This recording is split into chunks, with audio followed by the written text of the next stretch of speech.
Hi, Mikel. Hi. Can I ask you just on the Liverpool thing? You're a manager with a 100% record against Jurgen Klopp at the moment. How much do you relish the challenge of working out a way to beat a Liverpool team, which so many other clubs have found difficult? Well, first of all, you need a really individual performance by all of them. You need certain luck, that's for sure, in moments in the game. And then you have to be so consistent in everything that you do throughout 96 minutes, because in any moment they can open you up and you can get exposed. That you never give up, that's another thing that is crucial against them, and that you have to expect them to be at their best. And if you're always expecting that, obviously the level of attention is higher, focus is higher, and then you are more determined in every ball. And against them, that's key, I think.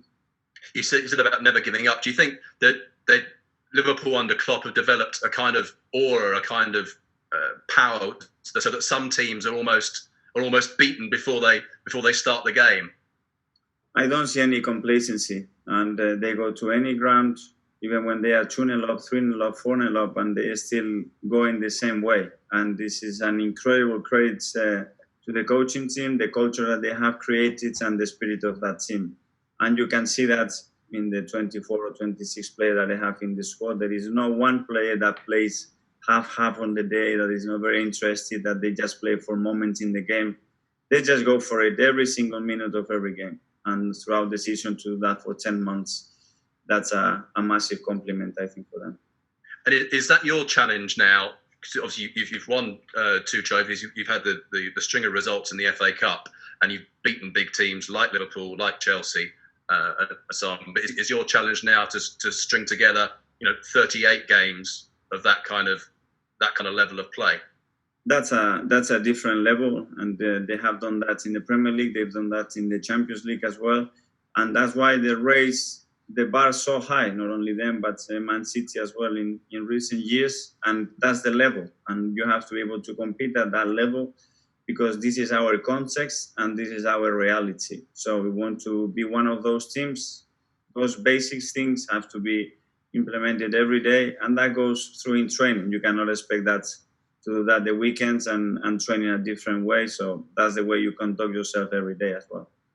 And so finally from me, in particular in the Community Shield, as opposed to the game in the league, it seemed like you really found a way consistently to break the Liverpool press, to get out from away from the front three. And your goal, the Aubameyang goal in particular, was classic, was playing out from the back. Whereas Arsenal at the beginning of last season couldn't seem to play out from the back, but now they can go from front to back against the best team in the Premier League and score a goal like that. How important was that goal almost in itself for showing how Arsenal want to play and how to beat Liverpool? Well, obviously we have to try to find ways that how we can hurt them, how positionally we can create problems to them as well, but being as well very realistic and cautious that this is exactly as well what they are trying to do. And this is how they break a lot of teams down, when you feel comfortable with a little bit of a space doing those things, and then the next minute you are punished and you are a goal down. So it's a really important balance and awareness that you have to handle during games against them. Thanks, Mikel. Thank you. Harry, Star on Sunday. Hi, Mikel. Hi. Hi. Just with regard, the gap last season was 43 points, I think, in the league, which was obviously a huge amount between yourselves and Liverpool. You've strengthened this summer, but Liverpool have done obviously recently. Is that gap? I mean, it was obviously too large last season, but can you close it significantly to be competing? 43 points is a lot, isn't it? Well, I think, I don't know, in football history is something, if someone has closed a gap of 43 points, if they maintain the same level in just a few months. Obviously, what you are expecting to do is you to be much better and much more consistent.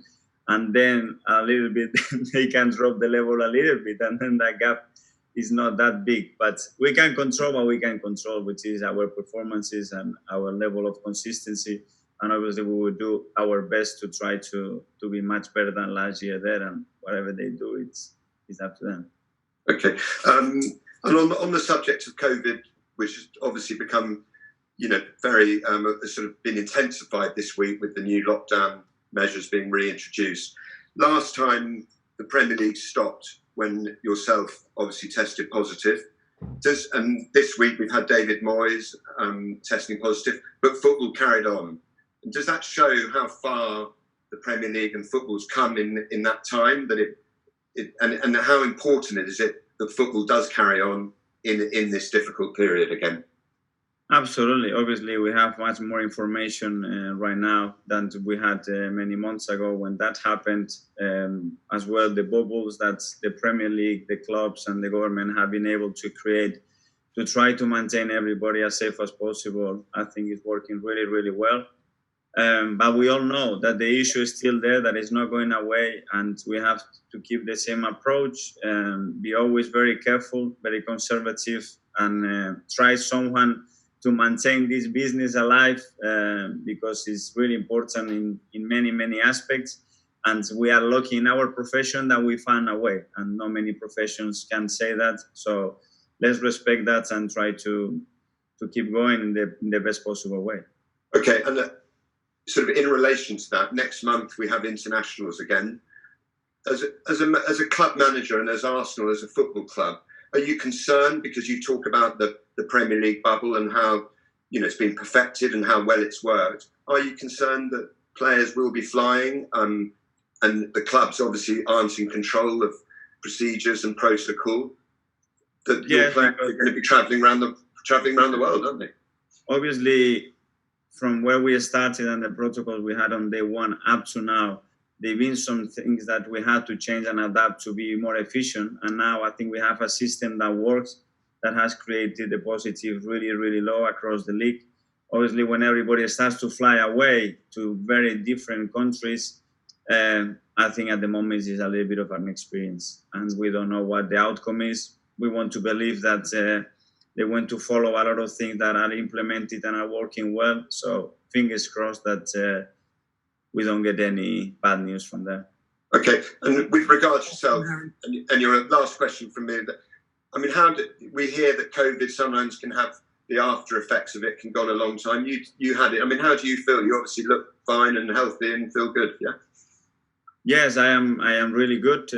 Obviously, I had some rough days when I had it, but I was really lucky. I was treated straight away, and I am completely fine. And I think I don't have any second effects or anything, but I'm still as aware, because I think you can still pick it up, and you have to be cautious about that. Okay, thank you very much for your time.